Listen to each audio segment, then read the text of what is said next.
Hello, everyone. A lot of people asking about my amateur boxing. What did I do as an amateur? How many fights? Who did I beat? What did I win? So basically, it started off at Donny Plant Works. I went down there for like a month. I didn't tell my dad. I went down for a month, and I said I want to give it a try. I wanted to be a boxer. Out of nowhere, really. My dad was a pro.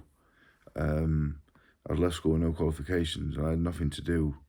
And eventually I said, right, I'm going to be a boxer now. That was it. I told everyone I'm going to be a boxer. But I didn't dare tell my dad because I didn't think I had it in me. But anyway, I was getting the big one. So I gone to the gym and I was completely useless, to be honest. I was absolutely terrible. My balance, I was on the bag, shadow boxing, bit on the pads. I remember being absolutely terrible. And then the second time, that was the first time, I went back the second time. So I can do a bit of sparring if you want. And I remember the plan was in the changing room. You lift these little box up, the gloves in there, big blue Lonsdale sparring gloves.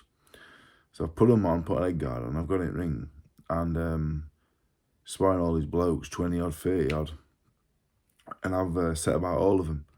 And I had no balance, no nothing. But even as a young fella, I was to the average man, like to the average amateur boxer, novice amateur boxer. I was too strong for them all, and it's too hard for them all. So after a few weeks, they said to me, look, you're ready to box. And at the time, obviously, I'm thinking, oh, I'm ready to box. Yes, looking forward to this. So I went home and told my dad.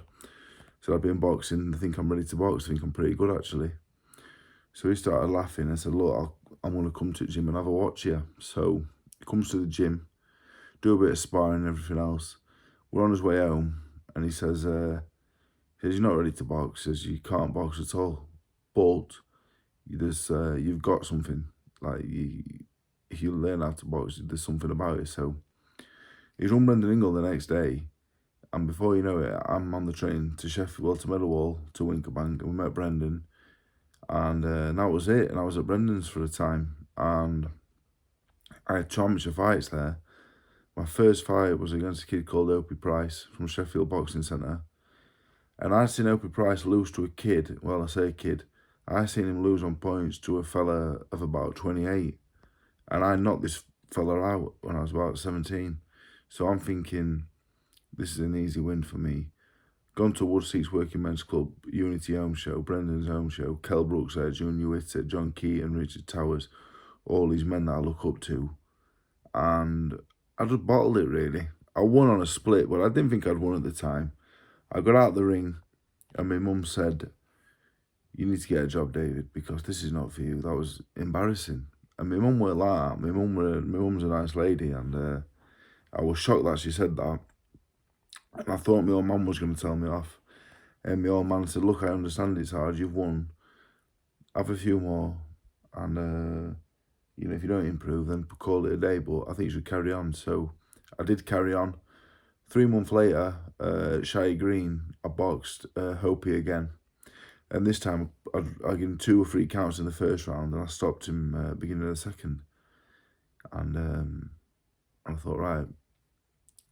I was still useless, to be honest, but I thought I had more of an idea what I was doing now. I've done a bit more sparring, but I was sparring out at the gym, and I was asked to leave Brendan's. I had to leave. So I went to Glyn Rose's gym in Hillsborough. I weren't there for long because the travelling and stuff. I weren't enjoying the travelling. It was taking me 6-hour round trip. And I was sparring Wayne Reed, Carl Weil, Sam Sheedy, John Fuchs, Lee Edwards. Great. It was great for me. It was the right move at the right time, really, but the travelling was too much. So I went back to Donny Plant, and so my dad said, I'll train you. But I was going to Donny Plant 2 or 3 times a week, sparring, doing a bit of sparring there. There weren't much sparring for me, but doing a little bit of sparring. And the first time I went to Donny Plant, I sparred 3 of their fighters, and I stopped them all in about 30 seconds. And they got really excited, and they got me about straight away in Hartlepool against Simon Pendleton, who ended up being a really good fighter. I mean, at the time, I was a 2-bouter, and he was probably, I think he was maybe a 6-bouter. So, but he ended up being very, very, very good.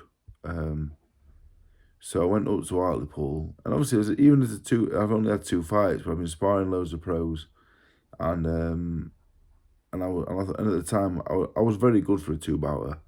I was very good, and I went up and I started the first round starts, and I catch Pendleton. I drop him in like the first 10, 15 seconds, put him over with a right hand, and I thought, oh well, this is easy. I am I am pretty good now. The fella gets back up, and that probably one of the hardest fights I've ever had, if not the hardest.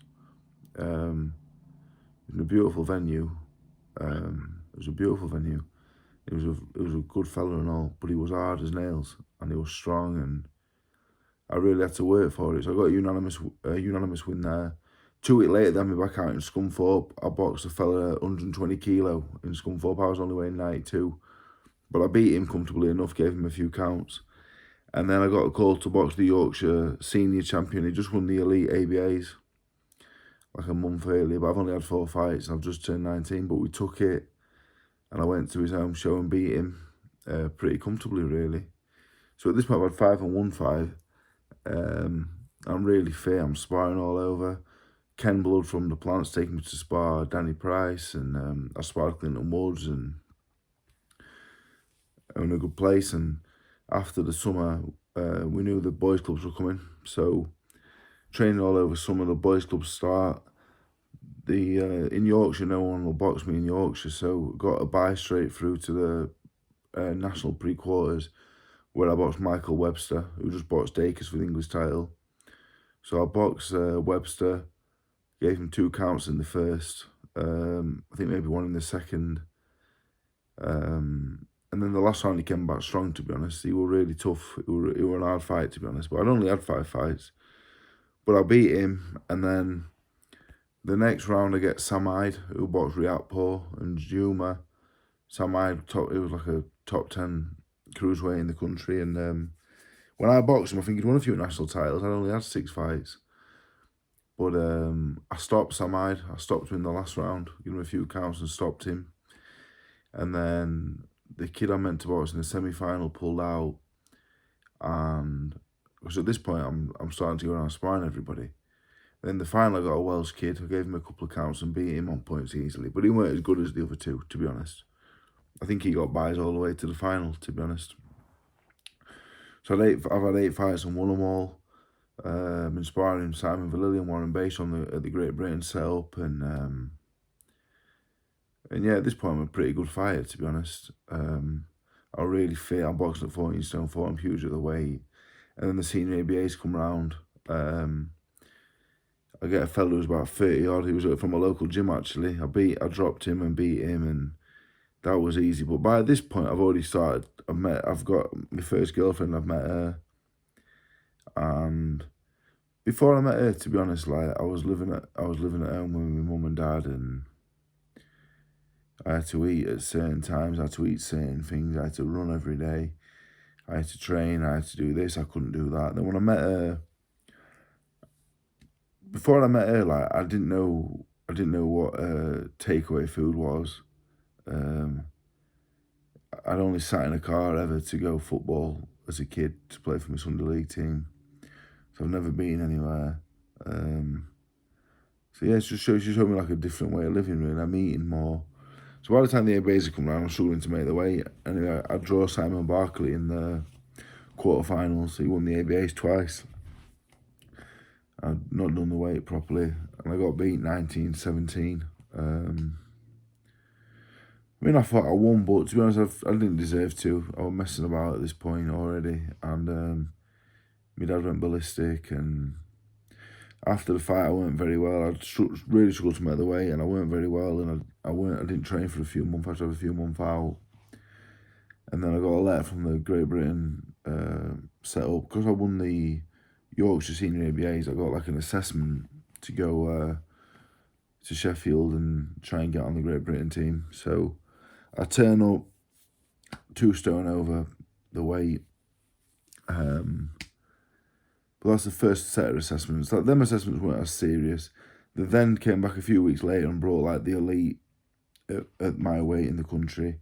Me, Hughie Fury, Jack Massey, and And then you had kids like Barkley that won the ABA age group, Breeder, the finalists, Chris Billam-Smith was there. And every week, the assessment, they'd send people home. So Billam-Smith got sent home.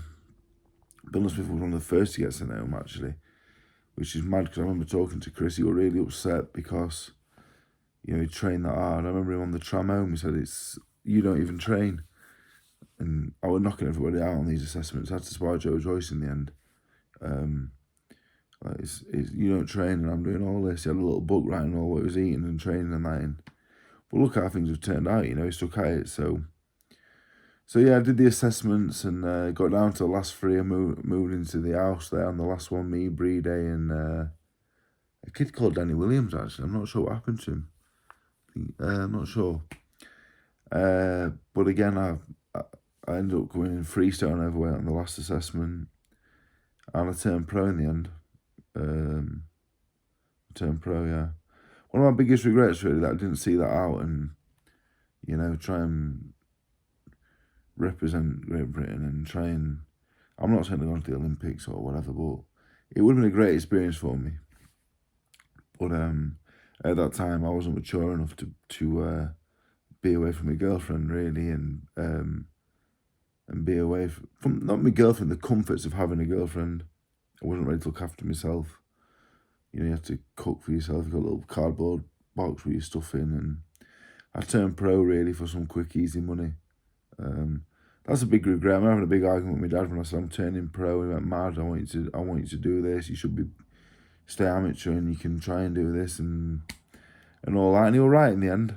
But looking back, no regrets now because it works out all right. But any amateur boxers watching this, you need all the experience you can get. And, if you have an opportunity to box, to box for your country or be on that great setup in Sheffield, you should do it. So yeah, I had 10 fights. I won 9. I won the boys' clubs. I won the Yorkshire Elite title. And I got to the ABA quarterfinals. So I did all right, really, but I should have done a lot more. But that's the story of my life. But lessons learned, I guess. But that is the full story, yeah.